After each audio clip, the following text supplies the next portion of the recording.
كيف تصبح مثقف؟ هل تضايقت من شعورك أنك غير مثقف؟ هل أحرجت من المشاركة في الحوارات مع الناس من قبل لأنك لا تعرف الكثير من المعلومات؟ الخبر السار أنه ليس من الصعب أن تكون شخص مثقف، وإذا لما تكنك لكي يمكنك الاكتساب هذه الصفة بسهولة، وذلك عن طريق بعض من المجهود القليل منك. وإليك بعض النصائح على ثقف نفسك لتصبح شخص مثقف. ثقف نفسك. 1. ناقص اطمح إلي تثقيف نفسك. وضع في اعتبارك بأن التعليم الذي تكون مجبرا على القيام به في المدرسة أو الدرجات العلمية الآخرين ليس المعني الصحيح للتثقيف، ولكن الثقافة تعني فهم العالم من حولك. فالناس بطبيعتهم لديهم فضول طرح الأسئلة عما يدور حولهم، والعقل المبدع حقا هو من يتساءل عن ما يحدث حوله ويحاول أن يفسره بمنطقه هو، وهذا هو سر العبقرية. ثقف نفسك حتى يمكنك التعلم من تجاربك في الحياة، وهذا ما يسمى بالتعلم الفطري. 2. ناقص تكوين حصيلتك اللغوية من المفردات، وذلك من خلال الاطلاع على عدد قليل من التعريفات كل يوم. ويمكنك أيضا عمل اختبار للمفردات من خلال ريدرز دايجست أو شراء كتب تساعدك على زيادة محصلة المفردات لديك. قم بقراءة قاموس اللغة كلمة كلمة. هذا سوف يأخذ منك وقت طويل قد يكون سنه، ولكن يعمل على نمو عقلك. 3. ناقص قراءة مجموعة متنوعة من الكتب. غالبا ما توصف القراءة الكثير بأنها سر الذكاء، فإن أذكي شعوب العالم تقرأ كل يوم. ربما لا تستمتع بذلك دائما، لكن القراءة تفتح عقولك وتزيد من أفكارك المبدعة واكتساب خبرات جديدة. أحافظ على قراءة وتنوع الكتب أيضا من خلال قراءة جميع أنواع الكتب بما في ذلك الخيالية. 4. ناقص ثقف نفسك عن العالم الذي حولك.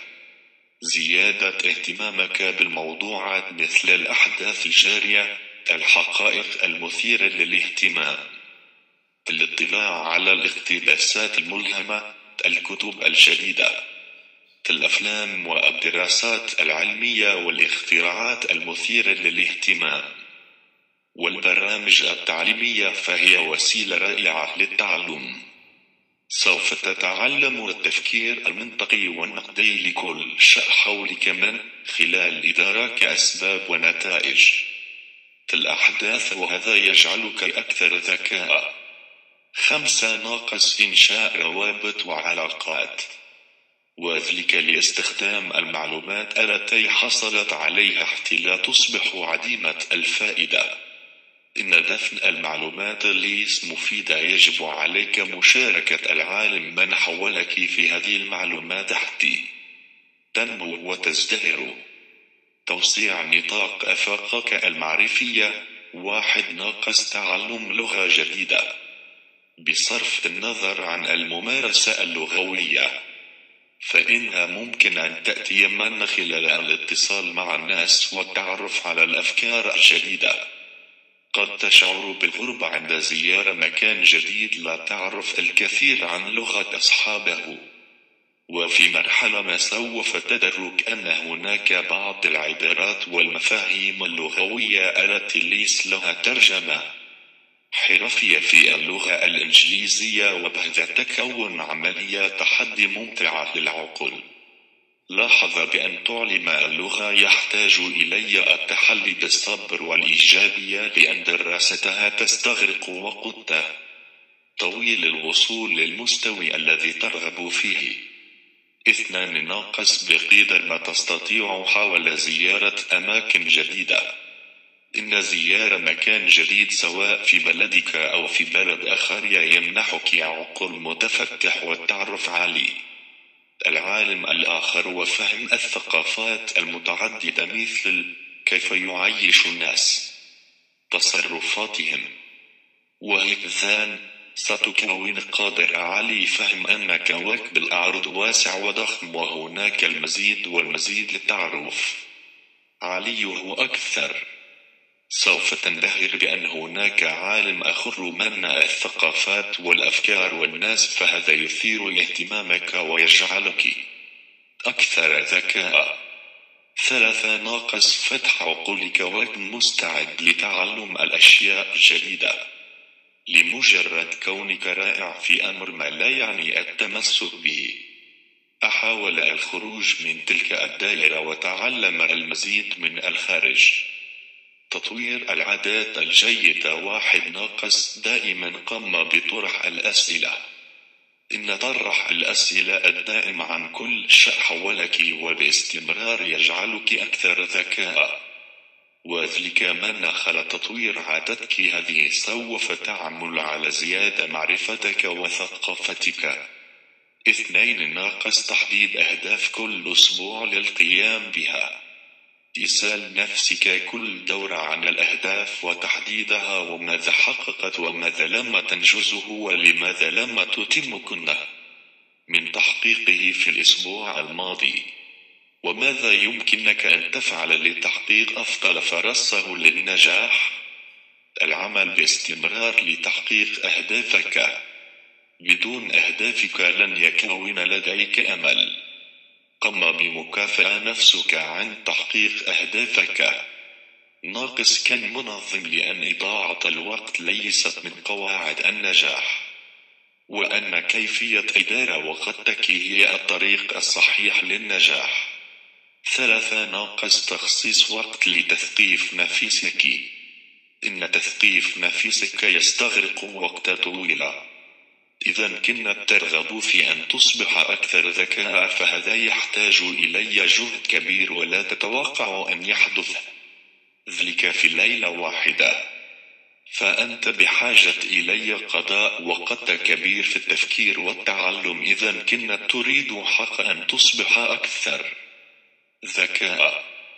4. ناقص التعلم الدائم. هناك العديد من مصادر المعلومات، على سبيل المثال كتب وأفلام وثائقية وشبكة الإنترنت، فالمدرسة ليست مصدر كافي للتعلم. استخدام عقولك. 1. ناقص حل الألغاز مثل مكعبات روبيك. سوف تعمل الألغاز على زيادة قدرتك العقلية. السودوكو هي أفضل لعبة ألغاز تعمل على توسيع أفكارك، وغالبا ما توجد في الصحف اليومية أو على صفحات الإنترنت. 2. ناقص ممارسة الأنشطة الفنية مثل الرسم أو النحت وغيرها من الفنون. العمل على إطلاق العنان للجانب الإبداعي بداخلك وتوسيع مهارتك الإبداعية والتفكير خارج الصندوق، وذلك لحل الأمور بصورة أفضل وأسرع. 3. ناقص حل الرياضيات. تعلم كيفية حل المسائل الرياضية الكبيرة، فإن التفكير في إيجاد الحل يعمل على تطوير الاتصالات في داخل عقولك والتفكير بصورة أفضل. 4. ناقص كتابة القصص أو الشعر. الكتابة الإبداعية هي أحد قوى العقل التي تساعده على الابتكار في المواقف والأحاديث، فهذا يساعدك على التفكير بصورة أفضل ومساعدتك على تحليل المعلومات، وتساعدك أيضا على زيادة محصلتك اللغوية. والكتابة أيضا هي وسيلة رائعة للتعبير عن نفسك وأفكارك. تطوير مهارات الاتصال مع الأفراد. 1. ناقص التبسيط. إن التحدث عن الأشياء التي لا يستطيع أحد فهم هذا ليس ذكاء، ولكن العبقرية حقا هي أن ترجمة الأشياء المعقدة بصورة مفهومة وتفسيرها بالصورة الصحيحة لمن حولك الاثنين ناقص. تعلم الاستماع بعناية إلي آراء الآخرين حول الأمور المثيرة بالجدل والأشياء التي لا تعرفها. وإذا لم يكن لديك وقت لذلك، عليك التذكر بأن كل شخص لديه الجديد لتتعلم منه. يعمل طرح الأسئلة لتقيم معتقداتك الخاصة وتفتيح عقلك. 3. ناقص كن لطيفة مع الناس. ممارسة الرقة في التعامل مع الناس هي علامة من علامات النضوج والذكاء. تذكر أيضا أنه يمكنك التعلم المزيد واكتساب الخبرات من الأفراد الآخرين. نصائح: ناقص الإبداع هو نوع خاص من الذكاء. هناك فرق بين كونك شخص ذكي وشخص على معرفة. فالذكاء يعني أنك تفهم المشكلة وتفكر في حلها، أما المعرفة تعني أنك على دراية بأكثر من موضوع. ناقص التأمل ممارسة عقلية تمكنك من التركيز بصورة أفضل.